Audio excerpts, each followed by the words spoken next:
Hey everybody, welcome to episode 24 of the show. Guys, this is episode 24 and it's dropping on Monday, August 24th.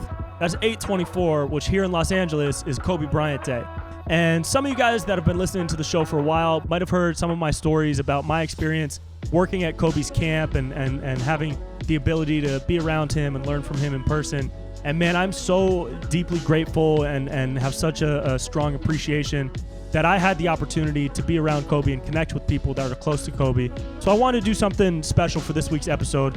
Over the past few weeks, I've been speaking to people who either directly or indirectly were influenced or inspired by Kobe in their own lives. And over the course of this week's show, you're going to hear snippets of conversations that I had with 8 different people that were connected to Kobe in some type of meaningful way.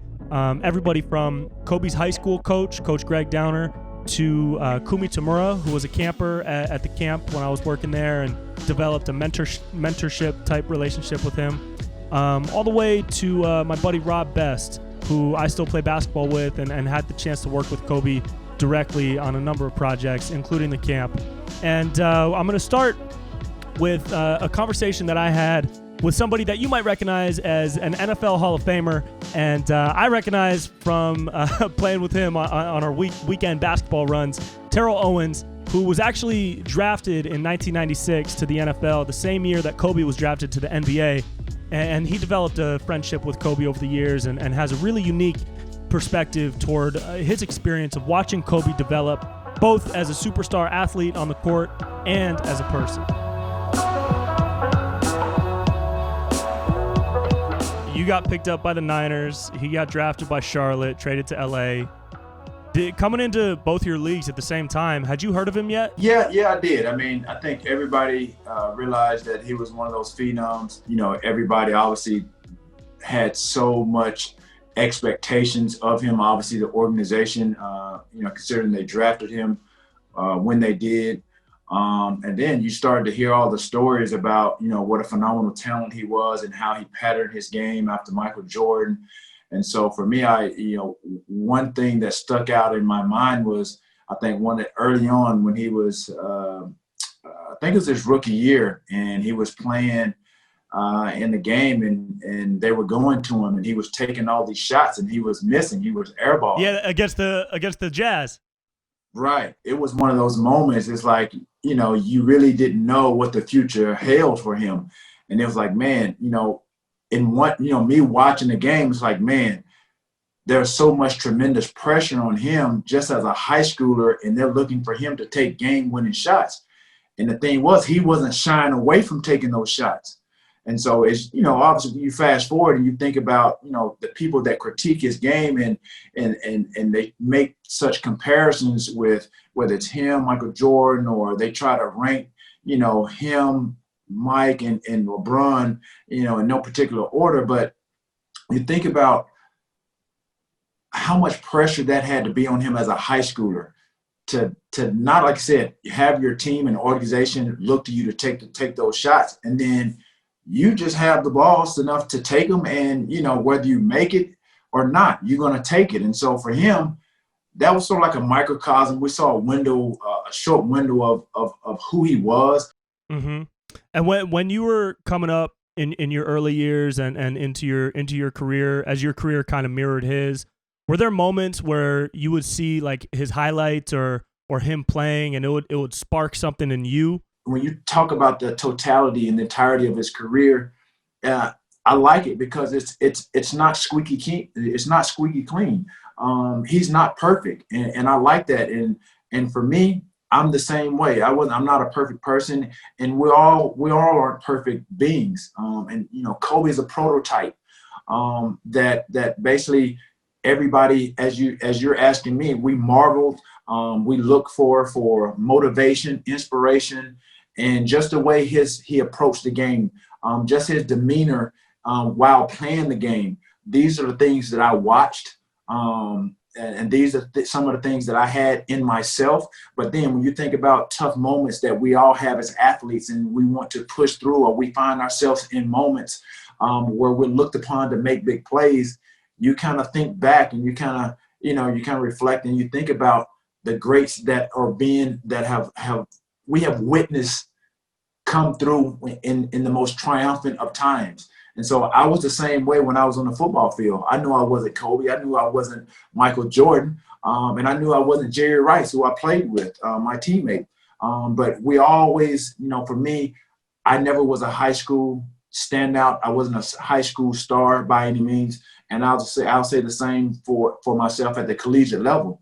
But once I developed that confidence, that self-confidence in myself, and I saw guys that were talented and they elevated their games that much more. When you talk about Kobe's and the Michael Jordans, and now we're seeing what LeBron is doing. You talk about most notably Michael Jordan and Kobe.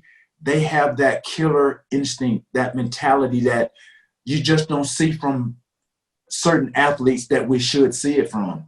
And so, Kobe did it for me. Michael Jordan did it for me. I just saw guys that they didn't allow their athletic ability to just float through their years of playing. They basically pushed the envelope of what was inside their bodies. And you've heard Kobe say it many, many times, like he pushed his body to the limit. What's that like in the mind of a pro athlete to really just say, you know what, I'm not just going to coast on my talent. I need more. It's similar to what I have now when I speak to kids, and I have a clothing line, and the premise and backbone of my clothing line is based on my 3 Ds. That's desire, dedication, and discipline. Obviously, the desire was there. We know that with Kobe, but in order to get to where he is now, that legacy that we now know of, he had to dedicate himself, and there was a level of discipline that he had to apply to his game. You talk about, the 82 games plus the playoffs, how much wear and tear that is on your body. And for him to kind of, obviously take care of his body in that aspect, to get in cold tubs, make the time to do that, to recover. Not a lot of guys, not a lot of athletes are willing to go through that to become the best version of themselves.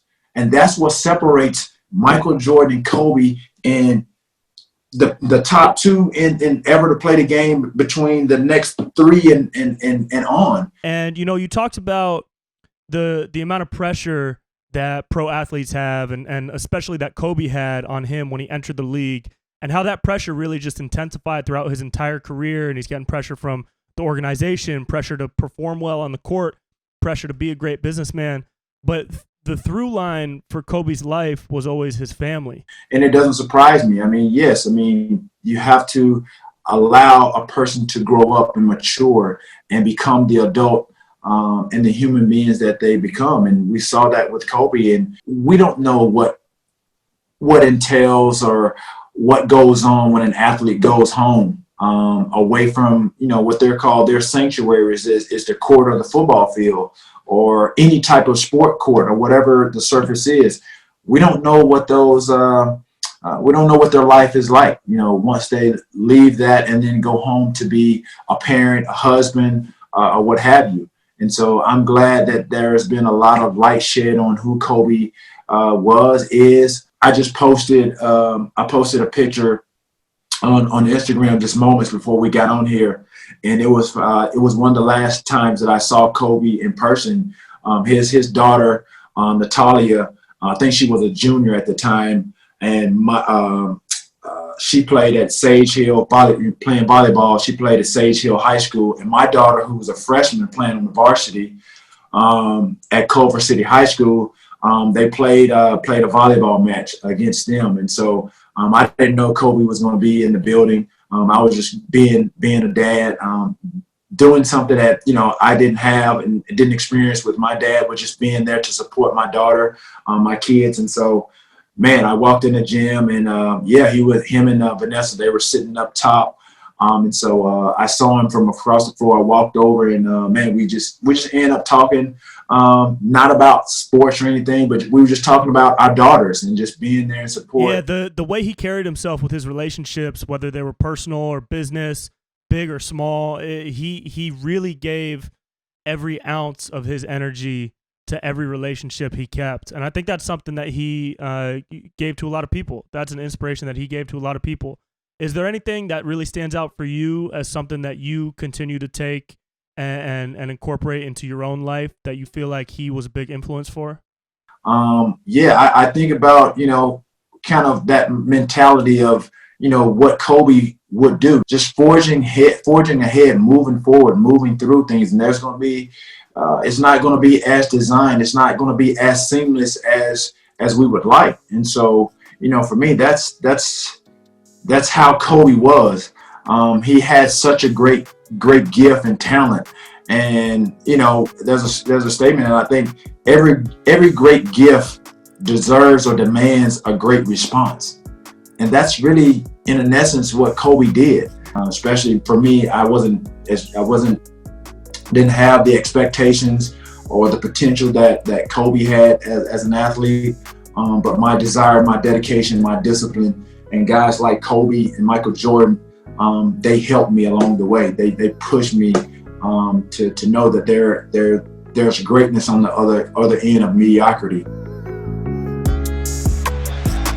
With the 13th pick in the 1996 NBA draft, the Charlotte Hornets select Kobe Bryant from Lower Merion High School in Pennsylvania. Now, anybody who's a part of the Los Angeles basketball community knows exactly who Chris Young is. Chris is a basketball scout. He runs a program called Air West, and he's a staple part of the Drew League. He's also worked with Nike and worked with a lot of pro players throughout his career. And I recently spoke with Chris about the day that Kobe showed up to the Drew League and put on one of the greatest performances to ever happen on a basketball court, and how important Kobe was not only to the basketball community, but also to the community of Los Angeles.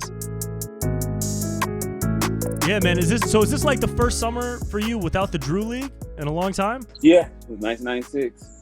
Yeah, that was my first year playing. So yeah. So I was just telling my boy yesterday, ever since I fell in love with basketball in '88, I don't remember ever being a summer where I didn't play basketball or wasn't around basketball. So now this game that when Kobe came in and played against Harden at the Drew has gone down in like the history of some of the all-time greatest pickup games, NBA games of all time, because I was watching the highlights and it just seemed like one of the most entertaining basketball moments anybody could ever ask for. Well, even with the tragedy of losing Kobe, Gigi, and the other passengers on the helicopter, it was already a big moment in LA. But I don't think a lot of people hadn't seen or a lot of people hadn't really followed what really transpired that day in the gym. And there's a few backstories behind it. That game was put together to showcase Kobe for sure. But we wanted to get a tune-up before we took our guys to D.C. for the first, what was considered the first lockout game against Capital Punishment. It was called Capital Punishment versus the Goodman League. So it was kind of like an all-star game, but it really had some meaning behind it. Just getting a bunch of guys in the gym to play against Kobe wouldn't have had the same feel having some kind of winner or loser or having some kind of consequence to losing the game. So once we came together and decided to have an all-star game, so that's why James was there, that's why DeMar was there, that's why Pooh, Money Mike, and it just happened to be that, it was a young DeMar, a young James, and, they both looked up to Kobe, and Kobe was definitely instrumental in their lives. So it just played out really beautiful, and Kobe came down and he had a good time, and, he didn't short nobody, he played hard, and clearly we saw what happened at the end. What was it like to watch him kind of in that element? Even though it wasn't an NBA game, it was just a game that was just for fun, but you still got to see him. Like, for him, it's not just for fun. Nothing's just for fun. It wasn't just for fun for us either. You know what I'm saying? We didn't want Kobe to come out there first, get hurt, two, play bad. You know what I'm saying? So for him to do both, not to do both and come put on a show, it was personal. Like Kobe, during the game, he kept saying like James is taking all his moves, he's scoring his own moves. So then Kobe made a point to do his own moves on James and other guys trying to guard him as well. And he kept looking at the bench like every time he would score, like I told you, that's my move. You know what I'm saying? Just to see him really in that element. You know what I'm saying? Like I've been around Kobe, once or twice before that, but just see him in his mode. Like I said, we were talking the other day. We were down 9. With less than 5 minutes left in the game. Just to him to have that mindset coming into hostile territory, even though everybody was there to see Kobe shine, there was still that thing that if Kobe didn't play well, that probably would have hit the news faster than him hitting the game winner if he wouldn't have played well. So to see us being down 9, I was telling you, we called a timeout and guys was kind of like scrambling, like, oh man, we gotta figure it out. And Kobe's like, calm down. I'm here. Like he literally, I don't have the right words. I'm not sure what the exact words he said, but it was kind of like, just calm down. I'm here. And I remember I got a little slick mouth sometime. I was like, we know we good. We got Kobe in our squad, you know what I'm saying? So, and for it to play out the way it played out, that stuff movies are made about. Yeah, man. Can you take me through those last moments of the game as you remember it? Well, yeah, thank you. That's a key word, as I remember it. So I remember us being down 9. I remember us making a good comeback. We actually took the lead. I think we took the lead at we was up 137. They had 134. And I don't know what happened in the play, but I know Casper Ware Jr. ended up in a corner and buried a deep 3. And it was like, oh my God. Because you usually when a team makes a furious comeback, as soon as one team breaks the momentum, the other team takes over and the game is over. So Casper hits this 3. It leaves 20 seconds on the clock. But the thing about it left 20 seconds on the clock in it, and we had the ball.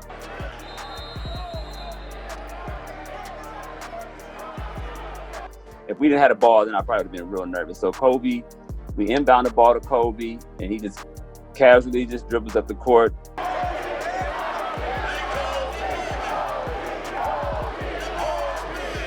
Get to the right baseline, gets James in his sweet spot, switches to his left hand, gives James like a nice little easy hezzy. James bit on that hezzy just a little bit, in and out. James bit on just a little bit. It gave Kobe enough space. Elbow jumper, he knocked it down. You knew it was good. You just knew it was good.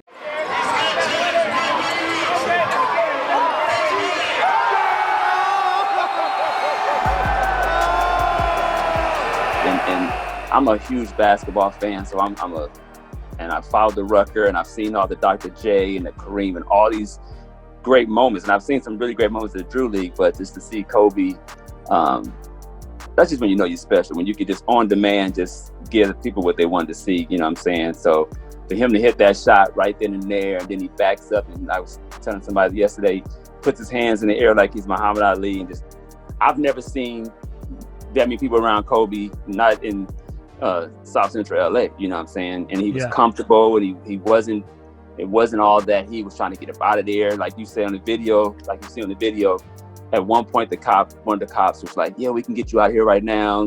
Kobe's like, no, I'm playing this game. I'm finna finish this game. Whether we win or lose, I'm playing this game. And that's just a testament to the character that he has and who he was. And it was just, as you get older, I think that moment will grow even bigger than it is now. You know what I'm saying? Like I was definitely fortunate. I tell people all the time, I had the best seat in the house. How do you think Kobe had an effect on LA basketball over the years?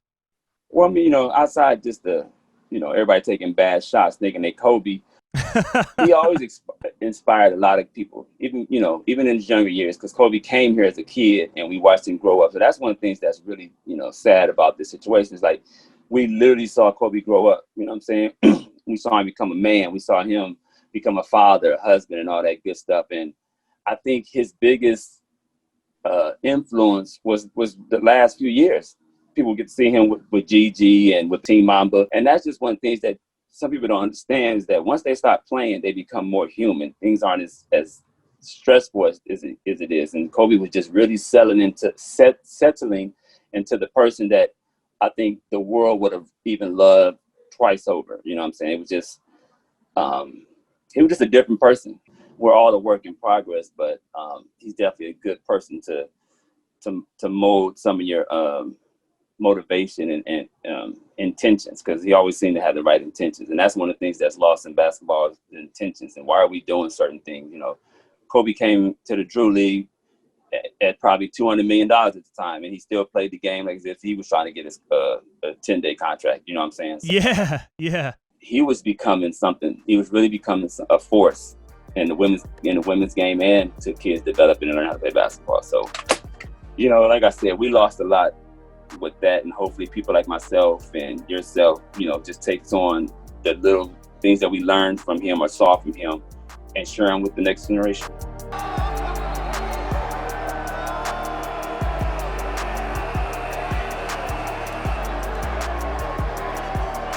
I developed a lot of friendships over the years working at Kobe's camp, and one of the closest friends I got from that experience is my man Rob Best. Rob played ball at Chico State during college, and then he played pro overseas for a couple of years.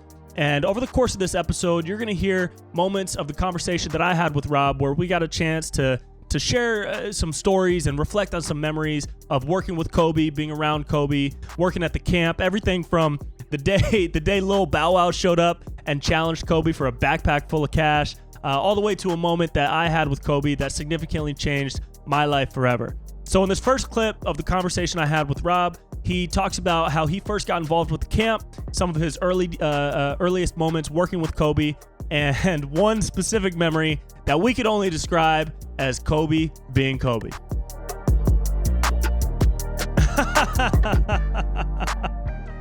Yeah. You were number 13 and Kobe was drafted 13th.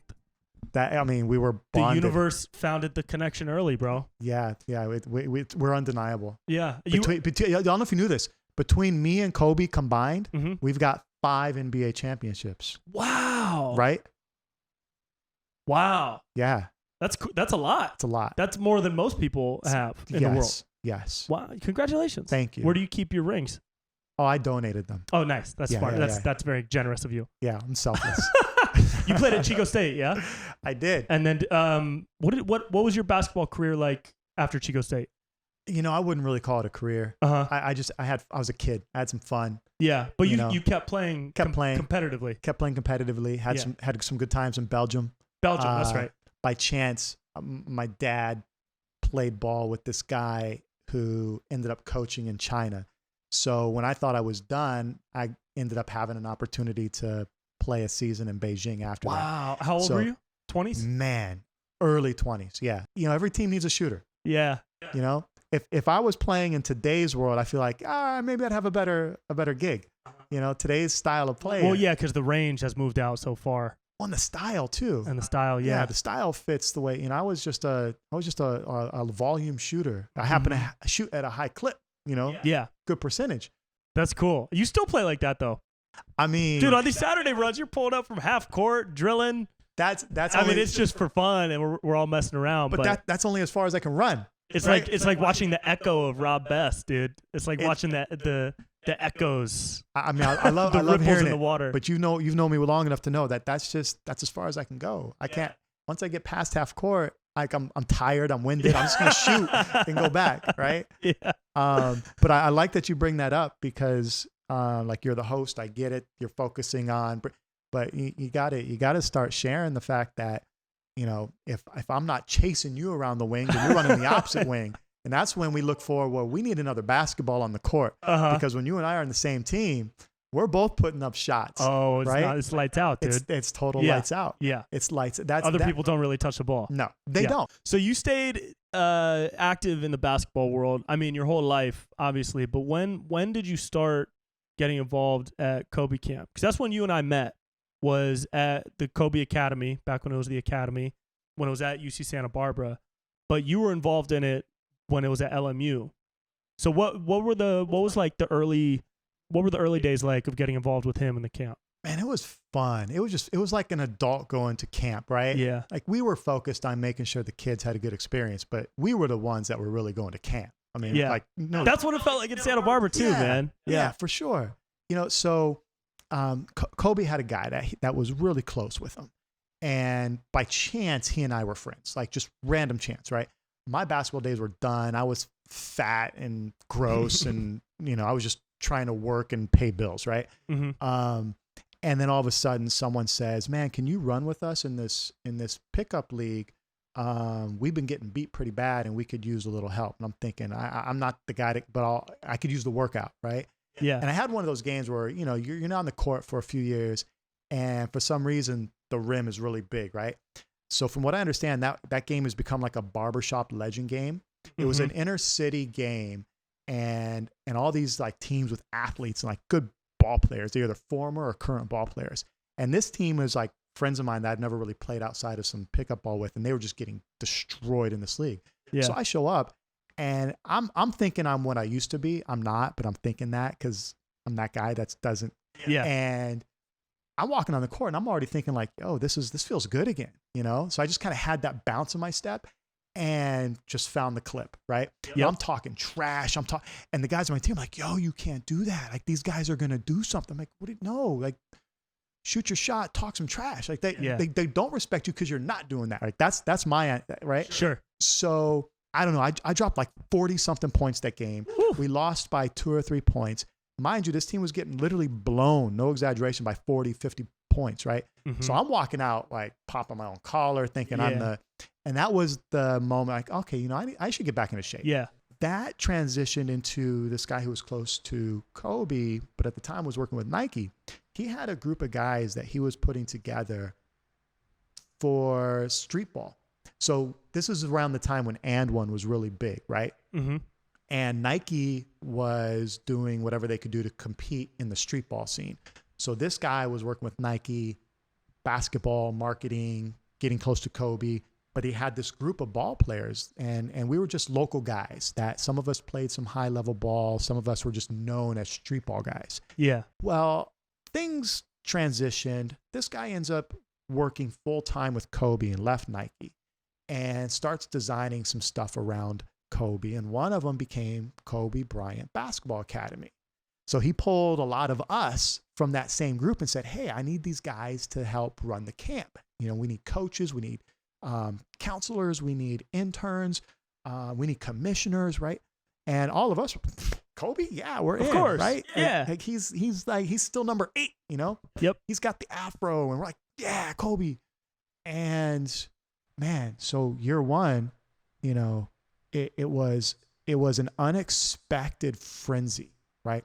Yeah. So Lower Merion, for anyone who doesn't know, LMU is in an area of LA called Westchester. So on the west side, and you're all of 30 minutes. If there's no traffic, you're 30 minutes drive from just about anything in LA to get to LMU, which means fans, parents, media. It's pretty easy access. Yeah, as soon as they find out he's there, it's like, oh, yeah, we got to go see Kobe. That's it. He's out in public. So the early days, that was really what it was. Part of it was, okay, Kobe knew his name was on it. So there was a lot of elements there that required this to be a high level teaching camp for the kids. Mm-hmm. But the other side was the media and the fan frenzy because LMU was so accessible. And there was just a lot of things that happened those first 2 or 3 years we were at LMU where it really became an effort to kind of protect him. You know?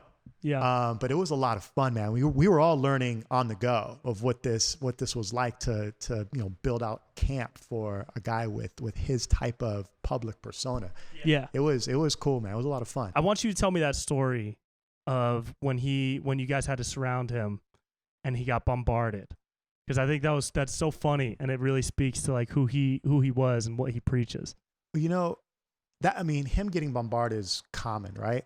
Yeah. You know that from camp. I'm sure there was times where you were part of the group that literally had to stand in a line 100%. to keep the kids just a little distance while he was walking on or off the court, right? Mm-hmm. So we were just learning this stuff, right? This is year 1 or year 2, and he did some demo stuff on the court, I think, and then we're walking off the court, and there was a small group. There was maybe me and, I don't know, maybe 3 other people total. And we're just kind of circling around Kobe while, 200-300 plus kids are trying to rush him. And while these kids are running up, this one little kid, and Kobe just kind of, he just with his swag, just kind of strolling off the court, not really giving a whole lot of attention other than I'm going where I'm going. Yeah. But this little kid, maybe 8, 9, 10 years old, kind of motions over in front and somehow gets Kobe's attention and says, yo, Kobe.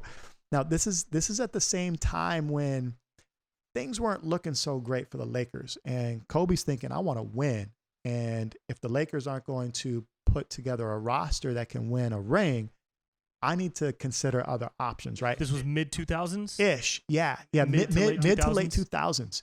Yeah. And, there were rumors about the Clippers, the Bulls, the Knicks. I remember that. Yep. So this kid runs up, and all this stuff was on SportsCenter. The kid runs up and says, yo, Kobe, New York should trade you straight up for Steph Marbury, man. You for Steph. That's the trade. We got to make it happen, right? And for some reason, that's the one thing that caught Kobe's attention. And he literally stops. Like he stopped walking. He looks down at this kid, like 8, 9, 10 years old. And with total respect, like he didn't belittle. His tone of voice was cool. And he just says, look, man, that's actually not going to work. And let me explain why.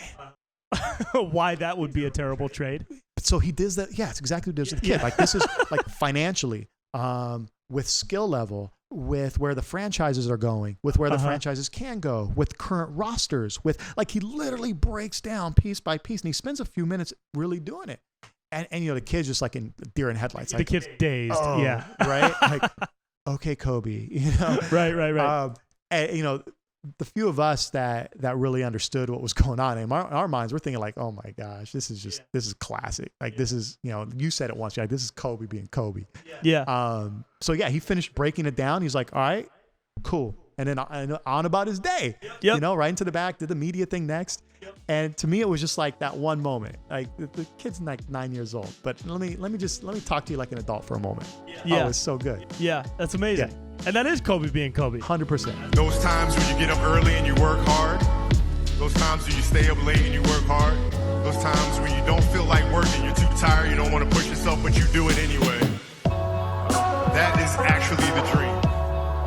That's the dream. It's not the destination, it's the journey. Every year at camp, we would have a day set aside for the coaches from Kobe's high school, Lower Merion High, to come out and demonstrate some of their drills for the campers. And Kobe's head coach in high school, Coach Gregg Downer, is still the head coach for Lower Merion today. I had the opportunity to meet Coach Downer at camp and recently spoke with him about what he remembers as this fire that he saw in a young Kobe Bryant that you usually don't see in a high school basketball player. So, Coach, how you been, dude? It's good to see you. First off, I'm doing good. Just trying to adjust to the crazy times. Have you guys been able to practice at all or get in a gym? We just did a trip to a sports camp in Massachusetts, and that was a really good 5 or 6 day trip. Most of the basketball was played outside. Well, at least you guys are taking steps to get back on the court, man. That's good to hear. The first time that you saw Kobe play was before he was even in high school, right? Was it in 8th grade? What was it like watching him as a skinny little kid? What were some of your first impressions? I invited him to practice with our current varsity when he was in 8th grade.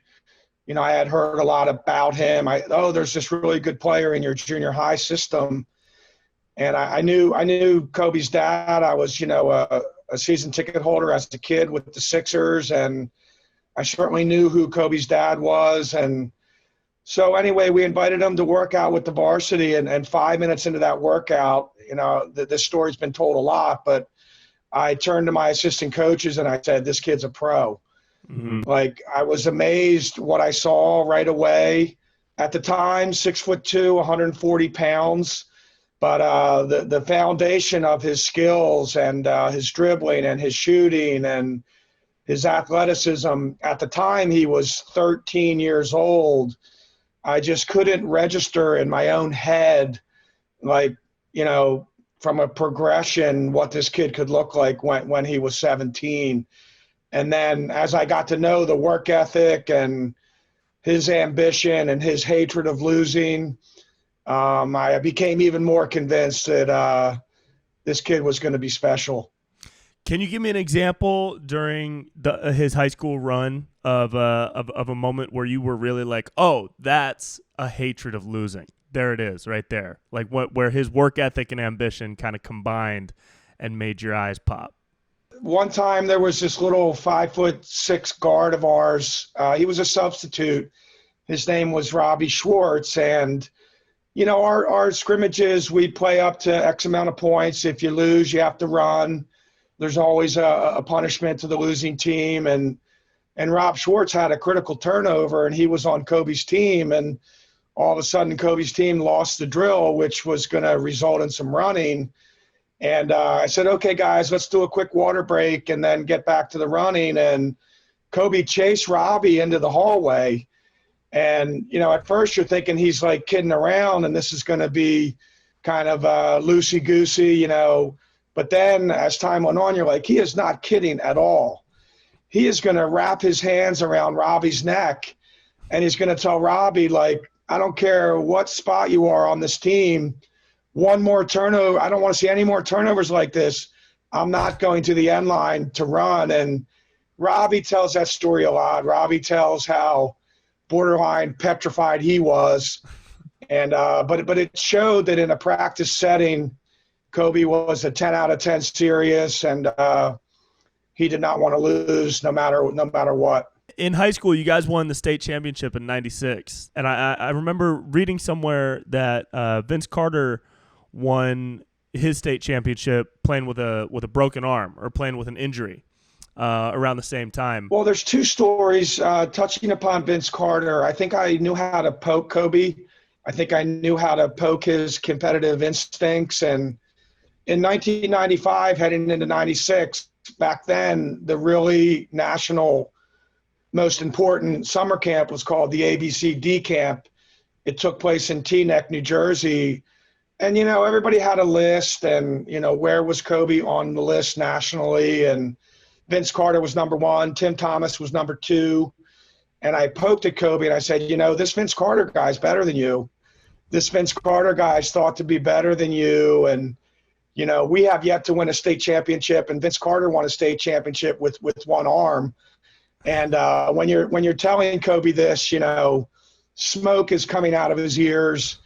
And when I saw him not too long ago, he referenced how absolutely irritated he was about me promoting Vince Carter, and how that really probably helped spark him to prove to the world that although Vince Carter, very good player, maybe Vince Carter, borderline Hall of Famer, but not in the same echelon as Kobe.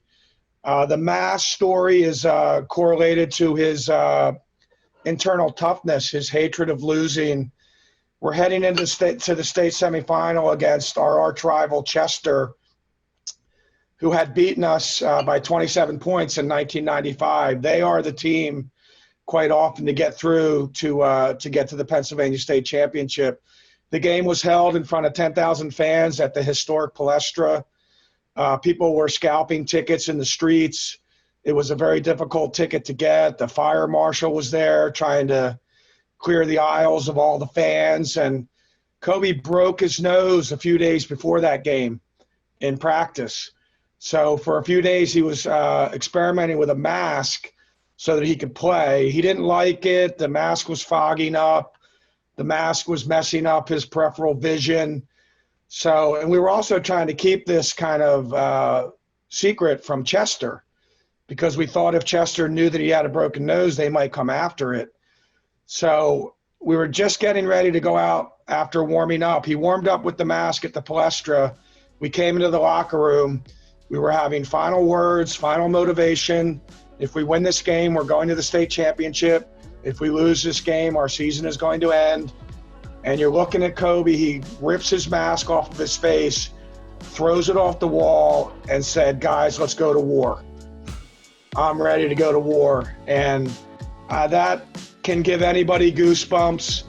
When he did that, I said to myself, there's no way we're going to lose this game.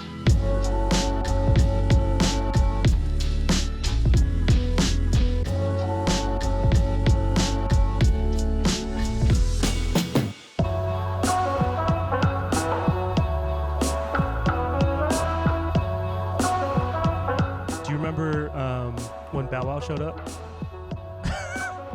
Yes. I think we all remember that. Dude, can we go over the details of that? do. I remember Jermaine Dupri walking in with a backpack on, Bow Wow following closely behind. And this was after, I don't know, the kids went to lunch or something, and it was just like a couple of coaches shooting around, and Kobe was talking to maybe one or two people from the media or something. And I see Bow Wow take out like stacks of cash from the backpack and challenge Kobe one-on-one, and Kobe like laughed. Like it wasn't planned. Right. No, right? not at all. It was totally a spur of the moment. I don't even know why Bow Wow was there. Maybe they drove up just for this. I have no idea. And Kobe said, yeah, let's play to 11. You can start with 10 points. And then do you remember how they played? What do you remember from the actual like one-on-one?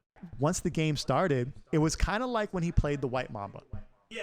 right? Yeah, the kid. Yeah. Totally like when he played the kid. He just decided to back him down, hold the ball away from him, score, back him down. Right? Yeah. I don't know how many jump shots he took, but not many. But dude, when I remember like 2 or 3 possessions when Bow Wow had the ball and Kobe was on defense. I felt like I was watching NBA caliber defense, dude. Like he was fucking like slapping the floor, arms straight out, and the shit he talked, dude. Yeah, the amount of shit he was talking to Bow Wow made my heart hurt for the guy. I loved it. I didn't have the feel bad experience. I had I had more of the you had it coming. Oh, right? For sure, had it coming. You're gonna talk trash and pull cash out of your bag. Yeah, against him of like if he had done it to one of us, right? Okay, that'd make more sense. No clue who we are. We're nobody anyways. Doesn't matter. Right. And maybe we make shots and beat him. Maybe we don't. You know, the dude's little. He's somewhat athletic. He likes to hoop. Mm-hmm. He may have a legit shot if we're missing shots, right? Yeah. We're not going to just back down and be a Kobe Bryant to someone like that. But to do that to Kobe just doesn't make, that's where I think, no. Like you literally asked for that. 100%. And who knows? Like, Bow Wow's not a dumb dude. He wasn't. It's not like he was new to the world of entertainment. That whole thing could have been a marketing thing. It probably was. It got millions of views. Like from his perspective. I think the clip is still out there somewhere. Oh, for sure. But end of the day, Kobe gave him 10 to start with, beat him 11-10, and then turn around with a stack of cash and gave it to us. Did you get money from that? No. I got 100. I spent it on shoes. Kobe shoes.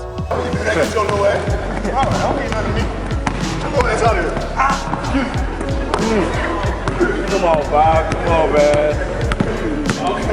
Come on, groundhog day. Groundhog. Don't be nothing to me. The assistant coach at Lower Merion High is Doug Young, who also played ball with Kobe in high school.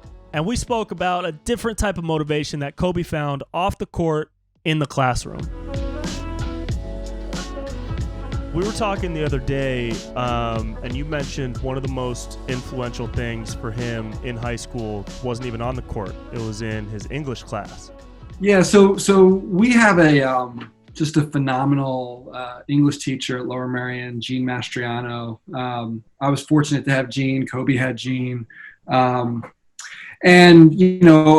just that class is really different on a lot of levels because she challenges us to think creatively.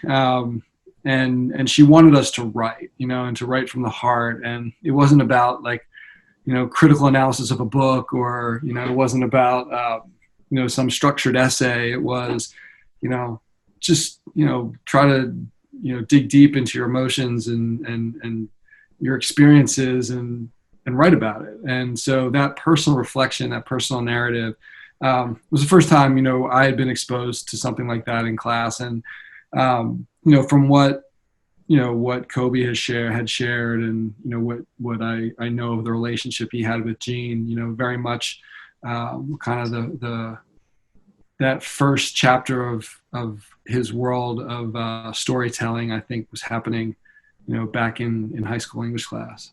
Yeah, that's really cool. And I loved seeing what he started to do after basketball was done too, because, like you said before, he didn't go into the broadcast booth. How did you see him take those like early creative days and start to put them into what he was doing after retirement? He has left this incredible legacy, certainly on the basketball court, but I think so many people responded to him because he said, like, look, someone doesn't believe in you, someone doesn't think you can do it, like, you can do it. And what an incredible message for kids, right? And so I think that was something that he was living, certainly in high school, plenty of people saying, like, you're crazy to, jump from high school to the pros, crazy to think that a guard could come out of high school and compete at the NBA level. I guess it had been done by forwards and centers and bigger guys, but there weren't a lot of Kobe was kind of unique. He was a pioneer in that. So there were plenty of people telling him as a young person, these dreams are crazy. And I think, that powerful message that he shared with all of us, that, it became part of his books and part of his creative storytelling for kids, is just that. And I think it serves to inspire, a lot of us who have known him, and hopefully will inspire future generations. Even the short film Dear Basketball, based on the letter that he wrote, like that, I can't watch that without either getting so pumped up that I got to go work out for 6 hours straight, or like sobbing into my shirt and then go working out for 6 hours straight. You know what I mean? That's right. Yeah. But there it is, right? Like that was truthful. Like that was his experience. That was his passion, his love from the time he was a young boy. And like those were the kinds of things that Miss Mastriano was telling us, like, you got to write about that. Right. You got to share that. And don't be afraid to dig in there and reveal kind of what your motivation is. And I agree with you. I mean, it's impossible to watch any of it right now without getting, emotional, Brent. But it's I think it's because we get emotional that it reveals the power that it brings to our lives.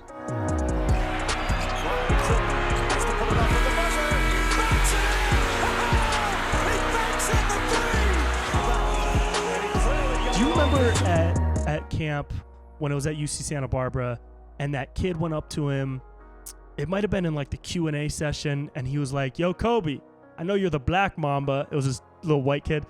And he was like, "But you could never beat the white Mamba." And all the kids were like, "Ooh." Yeah. And Kobe like kind of laughed. And then later in the day, he like laughed and shrugged it off. And then later in the day during the afternoon session, he was like, "Yo, where's that kid? Where's that white Mamba kid at?" Yeah.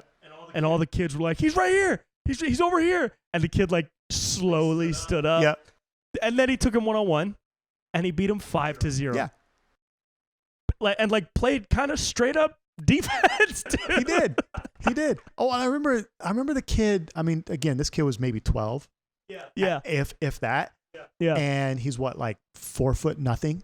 Yeah. And Kobe backed him down like 3 of those buckets. He didn't even shoot jump shots. He backed him down, and then he turned around and like held the ball up and just like flicked it with his wrist. Yeah. There was no like, let me put a move on him and make him try to guard Right. me. It was like a punishment almost. Yeah. Dude, what do you think of that? You've been around Kobe. You've been close to him for a while. Where does that come from? Obviously, there's part of it that's like entertaining and it's fun, but there's something else behind that he had. Yeah, that's a really interesting question, and not that I know the answer. I have a perspective, perhaps, right? Yeah. And you start with, all right, from your childhood, like what creates this situation where you have this other level of relentless drive, and then you start asking this question, well, how much of it is you're born with it versus experiences you have? I think he had a combination of both, right? And mind you, the work I do now is in behavioral science. So it's kind of weird. Like I even just 10 years ago, if I was to receive that question from you versus now, I would have a very different perspective on it. So now thinking about more with, some real education and experience in human behavior, it's to me, it's a combination of both. I think there's just some of that was just innate. It's in his DNA, and where in his family that came from, whether it's his dad, his mom, like there's just a part of that's in his DNA. And then you have the other part where he tells those stories where he played the game when he was a little kid and scored 0 points for an entire summer when he was with that little, what would be equivalent to an AU camp or something, right? Yeah. And how that drove him to do something more the next year. Then you fast forward and you hear stories about him going to a high school camp before he was really even known on a national scene. And you get this other kid who's actually nationally known and gets invited into this fairly high profile camp. And he realizes that there's this one kid that doesn't seem like he's all that great, but he's working so hard.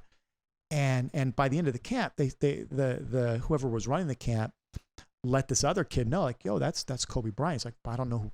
What does that mean to me? Who is that? And why is that important? He says, well, because this kid's been at camp the whole week playing left-handed. Like he did not use his right hand a single time the entire camp, And I don't even remember. I think it was, who it was? It was the comedian, The little dude, what's his name? Not Chris Rock. Kevin Hart.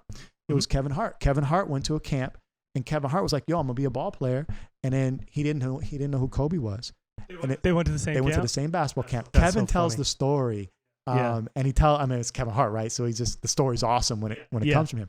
But that was one of those moments where it gave you a little insight to his mentality. So you think about him as a grade school kid scoring 0 points for an entire summer or season, whatever it was, and how that had an impact.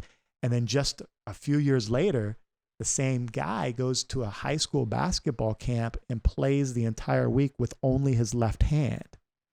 Like something between the two experiences somehow mesh, right? The two elements, the DNA, like there's something there, plus some of these experiences that were a little more extreme. You piece them together, and the guy just starts to focus in, and we all see what happens next. 18 for 20 from the line, and an 81-point game. 55 in the second half. Ladies and gentlemen, you have witnessed the second greatest scoring performance in NBA history. Now, Kobe was pretty well known for being a mentor and a supporter of people he really believed in. And I remember a young girl from camp who, when all the other kids were running up to Kobe trying to get his autograph, she was probably running up to Kobe trying to ask him a question about strong help side defense. Kumi Tamura is going into her senior year in high school now and remembers all the guidance and mentorship that she got from their relationship. You played varsity your freshman year. Yeah. Oh my God, you are a baller. So what was those first couple interactions like? Like what happened when you first were introduced to him, or what was that kind of initial interaction like? Well, he first took an interest in me because at that time there wasn't a lot of girls my age in my division. And so he took an interest, and so he would come out and to my practices and games and watch, and then tell me what I needed to improve on or what I did well. And that was when you were 8. Yeah. So he picked you out of the crowd early. Yeah. Damn, that's cool. And then when you kept coming back over the years, did he continue to recognize you and give you a little bit of an extra push? Yeah, definitely. He would start coming out to more games, and then just making the effort if I ever ran into him walking around on his golf cart to stop and talk to me and everything. I think something that also made me stand apart was I was able to talk to him, because a lot of the boys at the time were like, "What's up, Kobe?" "Hey, what's up?" And that's all they would say. And so I would actually have conversations with him. Yeah, they would be like, "What's up, Kobe?" And then you would be like, "Hey, Kobe, I gotta ask you about the triangle. Let me ask you about the triangle offense." Yeah, that's cool. So would you ask him basketball related stuff? Would you want to talk hoops anytime you saw him? Yeah, I know one of the picture days were always a big thing, and so when our team would have pictures, there'd be times where he would make the photographer put me next to him during the pictures. Yeah. And so we would take our group picture, and then I would stay and talk to him, and we would talk about, I think at that time was his Achilles injury, and so I'd asked him how his surgery went, and he took off his shoe and his sock to show me his scar.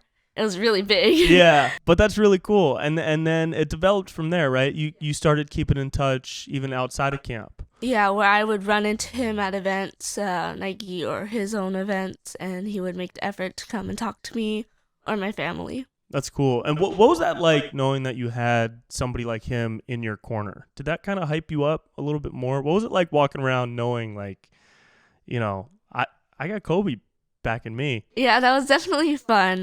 Just knowing that he would be constantly watching and just working hard to make sure I improve and he sees I improve. Yeah. What was a time where you remember something happening with you and your basketball career and him kind of coming in, swooping in and giving you some advice or talking to you a little bit, and how that helped? Were there any moments that were really impactful for you?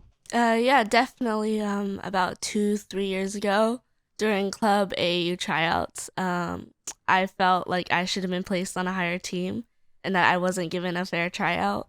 And so after finding out what team I'd placed on, I was really, really upset. And it turns out, it just so happened that a couple days or a couple weeks afterwards, we I ran into him again. And we were chit-chatting and talking like we normally do. And I had mentioned to him what had happened and how I was really upset. And then his advice to me was, to always play hard and work hard, because eventually it'll become clear that you don't belong where you are, and that, things are going to happen to me that aren't going to go my way in life, and that's just part of my story, and things happen for a reason. And at the end, that's my story to tell. And, he lived that with the Achilles injury. Yeah. And his other injuries, too. Mm-hmm. I remember when he broke his wrists earlier in his career, and he learned how to shoot left-handed. Isn't that absurd? Yeah. Most people would not be like, oh, I can't use my right wrist. Guess I got to literally learn from step one how to use my other one. They would just sit out. Yeah. But that was really cool. So I totally get that. And did that conversation help you? What was your experience on that team like from that point on? Definitely just making sure I played hard each game, and then showed out and made sure that the coaches knew that I felt like I didn't belong, and they knew that I didn't belong, and they made a mistake putting me on that team. Do you think the lessons that or the words of encouragement that he gave you related to basketball you take with you into your life too? How do you think that will relate to everything you do, basically for the rest of your life? Oh yeah, definitely keeping it in the back of my mind, and just going in with that mentality in anything I do. And even there are a couple times where I would see him and I would ask him, how do you maintain focus when you're frustrated during a game or whatever you do? And just his advice of staying in the present and not worrying about anything that happened in the past or is going to happen in the future, because you can't change the past or the future. So just maintaining focus on something that's current and then can't change. And so definitely keeping that with me. Using the darker emotions, the anger or resentment or frustration and sadness, and using that as a weapon, using that as a form of offense. It's a scar, it's pain, it's a bad memory. Some people are probably afraid to tap into that side of them, but it's such a powerful thing. One of the most significant moments, in my life, let alone from camp, is one that I've already told you. That last year that we were doing the camp, there was a year where I won a sprint contest between the coaches. Do you remember this? Yeah. There was a half-court sprint drill or whatever. And I won, and he gave me a high five, and he asked me what my name was, and I said Brent, and he never remembered it. But he did call me B for the next 2 years, so that was totally enough for me. And there was that last year where I told him I was in LA and I was starting to do stand-up, I was starting to do comedy, and he was like, "Oh, are you funny?" And I was like, "Oh, I mean, I'm not Kevin Hart, but I'm trying." Or something like that. And he chuckled and he was like, "Oh, well, I got to check you out sometime." And this was I was a year into stand up, right? So I was bad. I was not good at all, but I was trying, and I was really passionate about it, and I was trying to get better. And he just said it as an aside, he was like, "I got to come check you out sometime." And I was like, "Cool." And that was it. And then the last day of camp, it's the afternoon. He's saying goodbye to all the parents and the kids that are in the stands, and all the coaches are behind him on the court. And he says goodbye and thank you and the whole thing. And he puts the mic down and he turns around to leave and walk off the court. And he starts walking toward the exit. And I'm 30 feet to the left. And he sees me and he starts walking over to me instead of walking straight to the exit. And he totally didn't have to. He was exit bound, dude, right? And he saw me, made eye contact, came up to me and was like, "Yo, let me get your information, man. I got to come check you out." And I had a shitty business card in my pocket. It was the first card I ever printed. Just had my name and my email and my Wix website or whatever. But I gave it to him and I was like, "Yeah, man, bring Vanessa, come out sometime, anytime. I'll get in touch with Rob or Jerry or whoever and we'll reach out." And he was like, "Cool, man, sounds good." And dude, that literally the next day when I went to an open mic, and from that moment on, every single time I got on stage, no matter what the show was, I was like, dude, what if Kobe was in the audience right now? If he shows up, I gotta be good. I gotta live up to Kobe being Kobe. I gotta be Brent being Brent now. I gotta live up to that Kobe mentality. And that shit made me work so hard during those like very formative years of trying to figure out my process for comedy and writing and creating material and creating content. And there's nothing else. Like there's so many other things that motivate me and inspired me to work hard over the years. But knowing that one day I could like be good enough to have the confidence to invite him to a show drove me like probably more than maybe anything. Just having that feeling that, oh shit, the king could come see me live. The Kobe could come see me live. I can't fuck this. I gotta be good. No, you saw him talk trash, and he might do that if you're not. Right, he could be talking trash from the stands, dude, from the seats of the club. And that was like, and I mean, it still does, but I just look back on that one tiny little moment, and I think of all the stories that I've heard, even when I was at camp, I was hearing these stories, and obviously since January, more stories have come out of his personal relationships and how he related to people and supported people.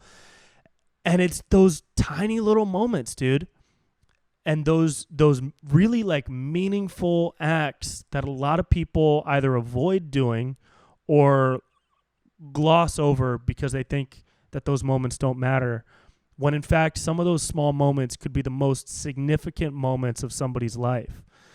And I'm going to live with that moment forever. And that's going to be that one small interaction is like there's a fire inside me that will probably never go out just because of that.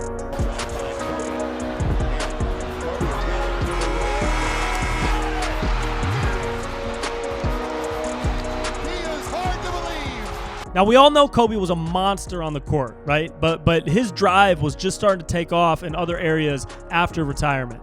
My buddy and former Kobe Camp director, Damon Haley, remembers a different side of Kobe's motivation that extended far beyond the basketball court.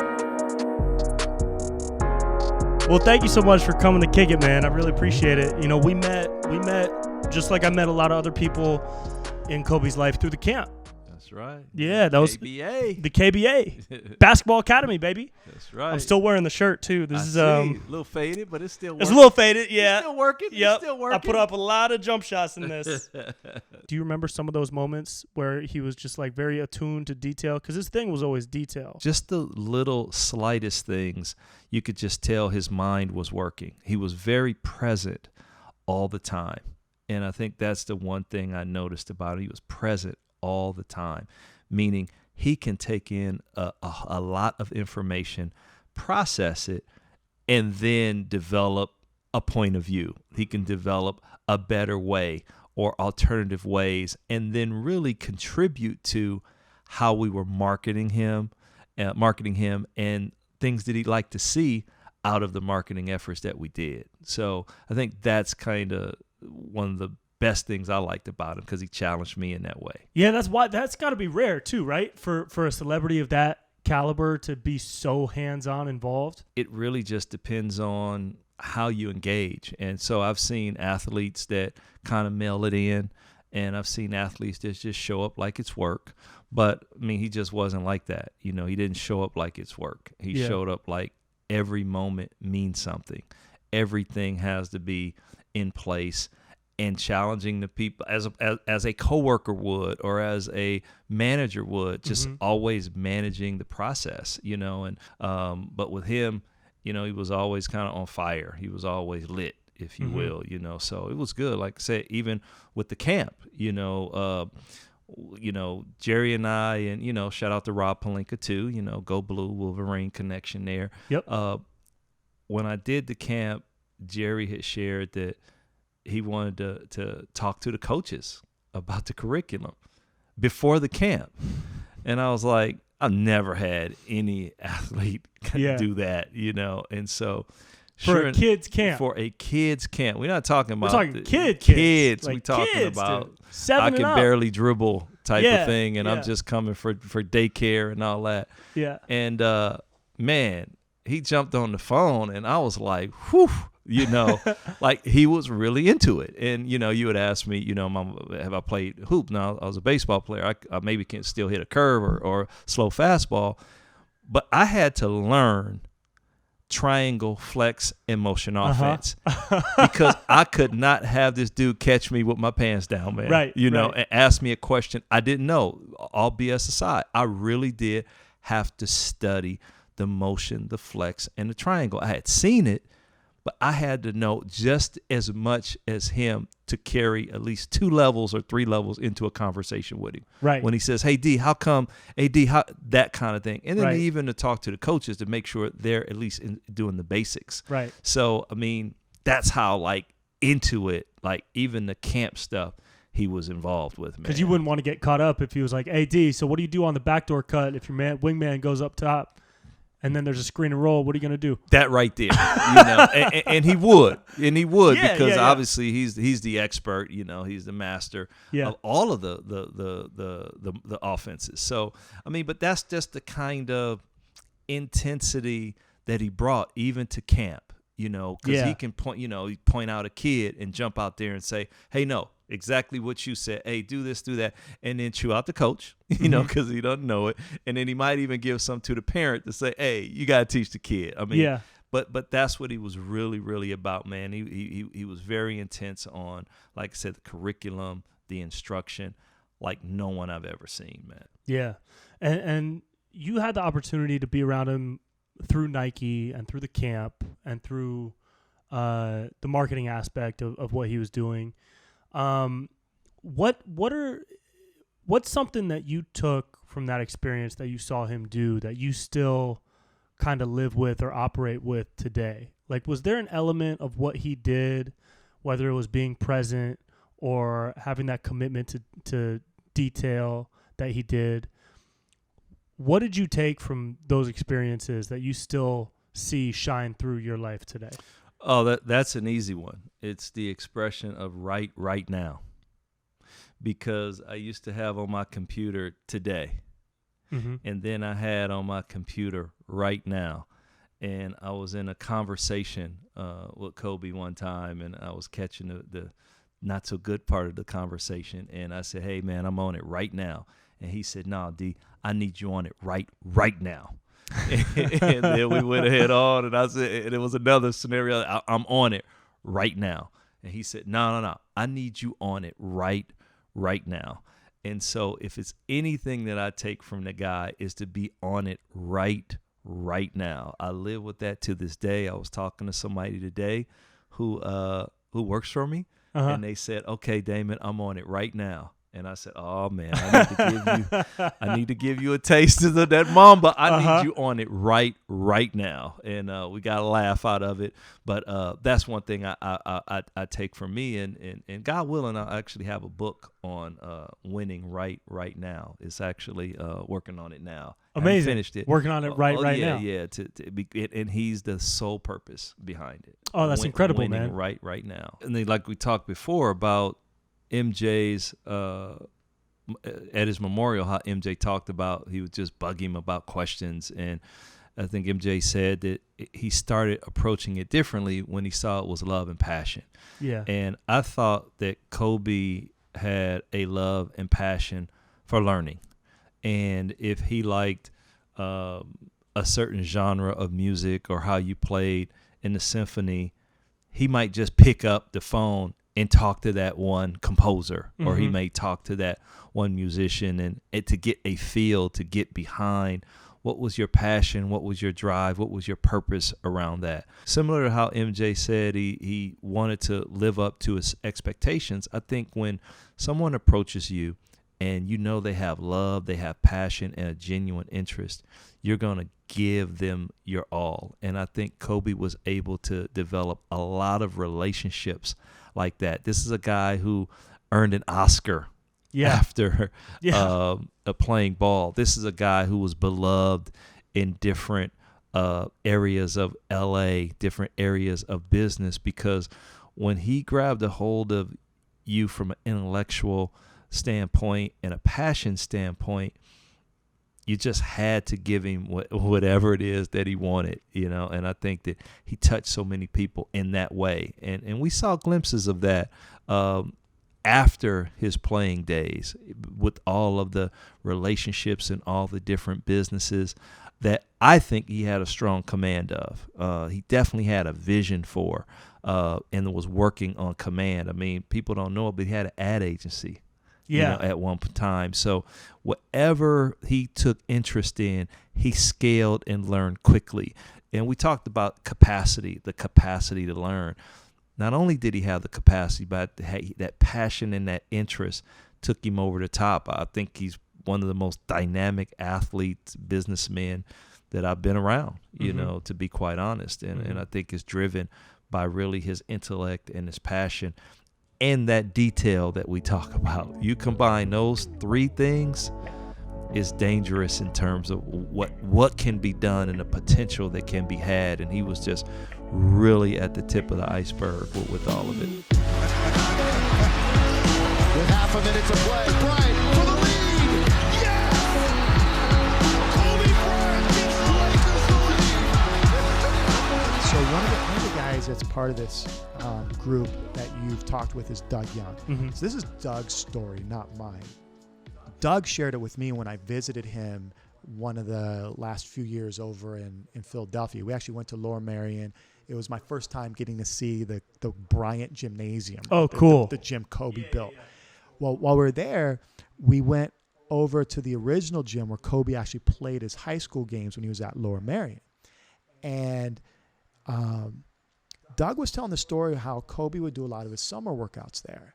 And he would do his summer workouts there so at the time when Kobe was in high school, apparently they didn't have AC. So, of course, the summers were crazy. Yeah, in hot. Philly. Yeah. Yeah. And now the gyms in Richfield has AC. But when Kobe worked out, he said, no, you leave the AC off. Like, I need to know that I'm working, right? Right. And he would allow for the kids that were in summer school going to Lower Merion to sit upstairs and watch his workouts. The way Doug described it is these kids wouldn't last through the workout because of how meticulous Kobe would be. Mm-hmm. So there was a time that he spent with, so he spent some time with Hakeem, right, on some footwork stuff. Mm-hmm. So when he goes to the old gym the next summer, or maybe that summer, I don't know, and he decides to work on this, right? So, and I might have some of the details off, but you'll understand. He stands without the ball on the block, and he does this slow pivot with one foot, Mm-hmm. right? And for like 2 hours, he does this slow That's it. pivot. That's it. That's all he does. Just There's pivot. Kids sitting upstairs Yep. like, yo, when's Kobe No gonna do dribble, something? no shot. No dribble, no ball, just slow Yep. pivot. And he goes, gets a drink. So comes back. Same pivot, 2 more hours, a little faster, right? Okay, fast forward into the day. Now he's doing a fast pivot. Still no basketball. What happens day 2? Oh, other block, other foot. Slow pivot, right? Yeah. It's like he'll spend an entire week with this meticulous detail behind something like one step pivot that he just learned from someone like Hakeem, perhaps, right? Yeah. And it's as mesmerizing as it is to look down at the gym floor below and watch Kobe work out. You can only stand so much of pivot. Right. Pivot. Like Right. Yeah. But those little meticulous details equaled the performances we would see on the court. Mm-hmm.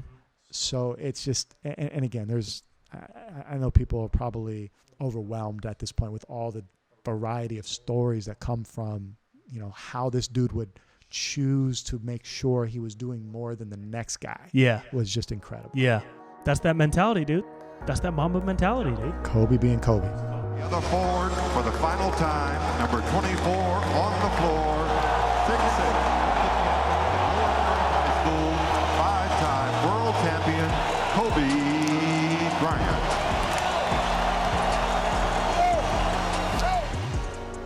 I got connected to Frank and Kira through my buddy Rob Best, who you guys have heard throughout this episode. And Frank and Kira have a very special father-daughter relationship that was founded basically through basketball and through watching Kobe's career together as Kira was growing up. And you guys might have heard about the girl dad aspect of Kobe's life. And I was really happy to have the opportunity to speak with Frank and Kira about just how important it is to be a girl dad. So you worked at Kobe Camp, Kira. Yeah, I was an intern. Okay, cool. Still an important position.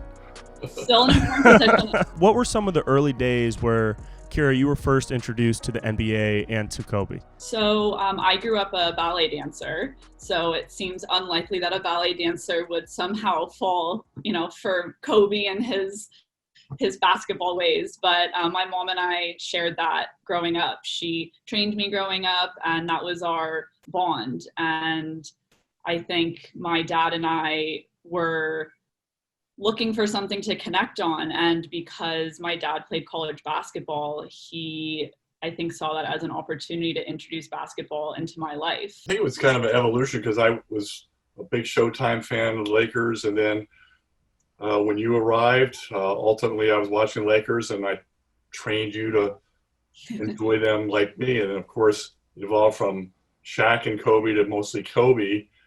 And that was it. The girl dad thing, I already had the girl dad thing, just didn't have a term for it.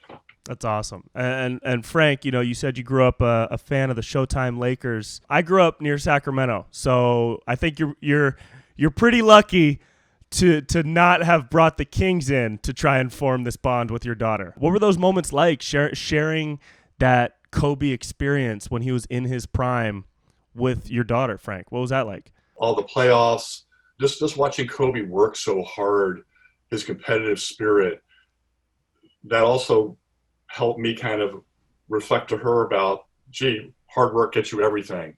I would teach her, oh, this is what's happening here, this is what's happening there, kind of be the coach in essence. But then again, kind of instruct her also, Kobe did this because, or this is how great Kobe is, this is why he's great. Again, that competitive spirit, his hard work ethic. When we were first kind of getting started, there was the time where the alley-oop from Kobe to Shaq during the Portland playoffs, where I literally threw myself off the couch onto the floor. I was like, I can't believe this.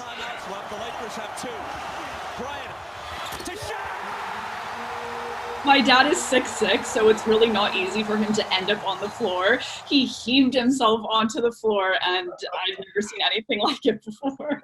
The neighbors probably heard the ground shake.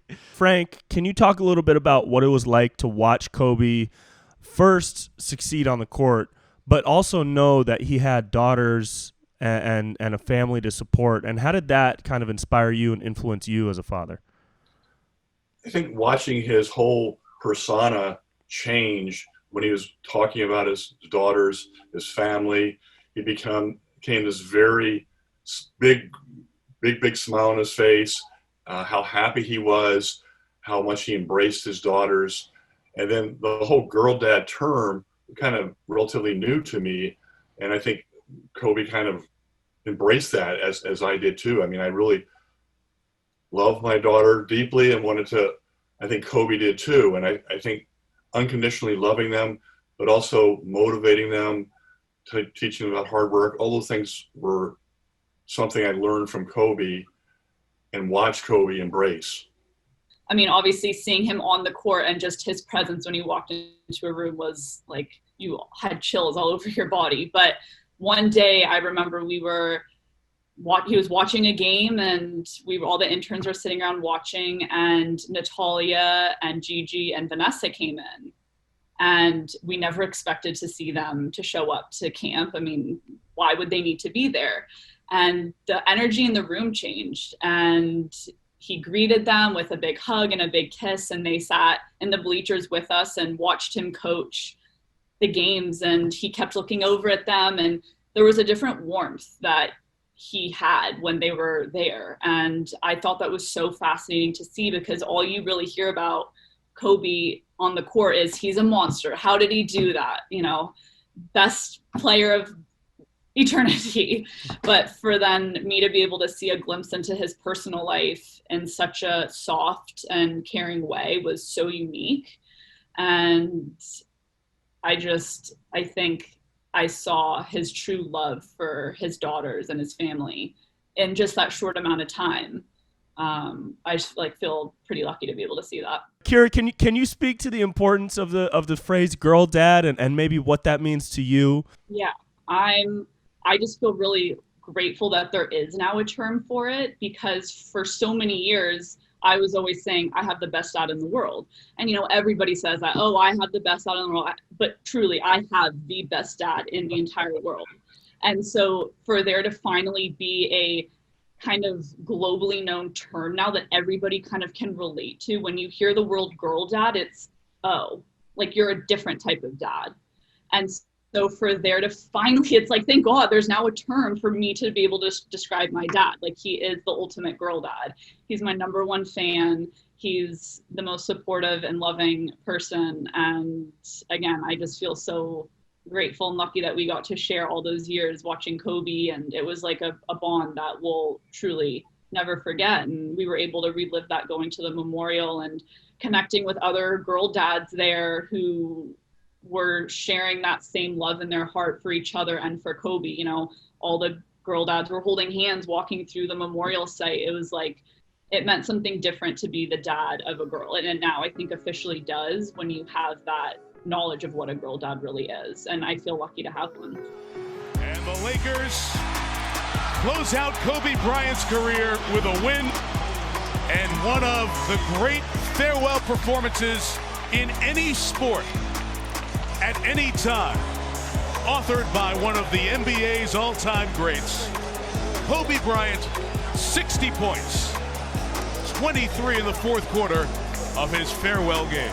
Do you have relationships or moments in your life now where you feel that come out in an interaction or an introduction or whatever? It's meaningful. There's eye contact. There's, you have a yearning to learn what in something new, or a yearning to make yourself better at whatever your craft is or whatever you're doing in this one moment, whether it's trivial or important for your career. I feel that all the time. Does that come up for you a lot? That's really interesting you mentioned that, man, because, and for anyone who might listen to this or watch it, this is probably where they'll tune out, because this means nothing to them, but it means the world to me. It even I can feel the emotions rising just as you were leading into the question. I could feel the emotions rising. The work that I do today in my professional career includes a lot of influence. And when the world received the news that Sunday morning, and to an extent, I, with the rest of the world, refused to believe the first reports, right? Like, there's no way. Yeah. And then let's fast forward even just a couple of weeks when the tears are still flowing, right? You feel like no matter how close or not you were, it's just, you feel like you lost a family. Like the entire, world that is in the circle of basketball anyways, literally watched him grow up. Yeah. For 20 years, we watched his life develop, right? And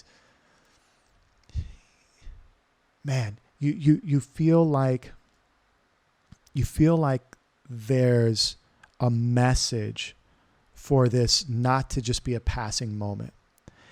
And what I felt in the first few weeks after that Sunday morning became more of an internal message to not lose sight of that, mm-hmm. and to be more intentional. And by chance, the word intentional had already been a part of some of the professional work that I was doing. The meaning behind it had such a significant increase after that day. And it's a driver now for me to make sure that the words I choose, the body language that I portray, the people that I give time to, the decisions there needs to be intention behind this stuff. And that's one of those things that I'm trying my best to hold on to, right? Because at some point, experiences in life start to create space as time passes. And I don't want that space. I want to keep that part close. As much as it evokes emotion and I feel that the tears come up, I want to keep that close. I want that reminder, Mm-hmm. One of the changes that I tried to make is there was an absolute consistency of, hey, how you doing? Great. How you doing? Cool. High fives. Like, peace. See you. Yeah. And there's just, there was so little meaning in those interactions, and it wasn't intentional, right? So I started looking for what are different ways that I can find even just a few seconds of connection with someone. I'm not going to have the impact on someone that Kobe had on the world, but that one moment, how can I make it more intentional, more meaningful, more connected than the, hey, how you doing? You good? All right, cool, peace, right? And whether it's, what's the first thing that made you smile today, right? And for some people it throws them off. It's a curveball. They don't expect that as a passing by, how you doing type question, but it does. It causes people to stop, pause, look you in the eye, actually give some thought to an answer they're going to give. What I wasn't prepared for is a lot of people really enjoyed it, but then they would ask me the same in return, and I wasn't prepared for the return answer. And I'd be like the deer in headlights, like, oh, I don't know what made me smile. I was interested in yours, So, like I said, that's not an entertaining story. That's not, but it's true. It's true. truth. It's authentic. Yeah, very, very. And it's. I'm much more intentional, and I don't want to lose that piece. Yeah. And I know what that means today. I don't know what it means 6 months from now, but I hope I can continue to reflect and not allow space, but to keep it close. And to spend 20 years here, I mean, you can't write something better than this. And I'm more proud of the fact that not about the championships, but about the down years, because we didn't run. We played through all that stuff, and we got our championships, and we did it the right way. And all I can do here is just thank you guys. Thank you guys for all the years of support. Thank you guys for all the motivation. Thank you for all the inspiration. And what can I say? Mamba out. And that's the show. Thank you guys so much for rocking with me for this week's episode. First and foremost, I would like to thank my buddy Rob Best for putting in his time and his energy to connect me with many of today's guests that you saw and you heard from, and for really giving all of his love to this project and helping to make it the best that we could possibly make it. So thank you, Rob. And to all the guests, Terrell Owens, Chris Young, Coach Gregg Downer, Doug Young, Kumi Tamura, Frank, his daughter Kira, Damon Haley, my sincere appreciation and gratitude for you guys to be so open and willing to share your stories and your experiences, man. I loved connecting with all of you. I hope everybody who listens to this and watches this can find a way to be inspired, even if you're not a basketball fan, even if you're a Sacramento Kings fan. You can find something in one of the thousands, millions of Kobe stories that are out there to be positively influenced and inspired by. And all the credits for the highlight clips that you saw or you heard in this week's episode will be below in the YouTube description. He was number 24 for a reason, man. So if there's any one simple lessons to learn, it's he's 24. There's 24 hours in a day. As cliche as that sounds, we got to take advantage of every single one of those hours to the best of our ability. So that's it. So thank you guys so much for rocking with me and checking out this show. New episodes will be every Monday, streamable on Spotify and iTunes. You can watch the episodes at facebook.com/Brent Pella Comedy, or the new podcast channel on YouTube. Just search for The Brent Pella Show. My Instagram is @Brent Pella. Follow everybody that you saw. All of their names will be listed in the credits below on the YouTube page. And once again, man, thank you. All right? Until next week, peace and love.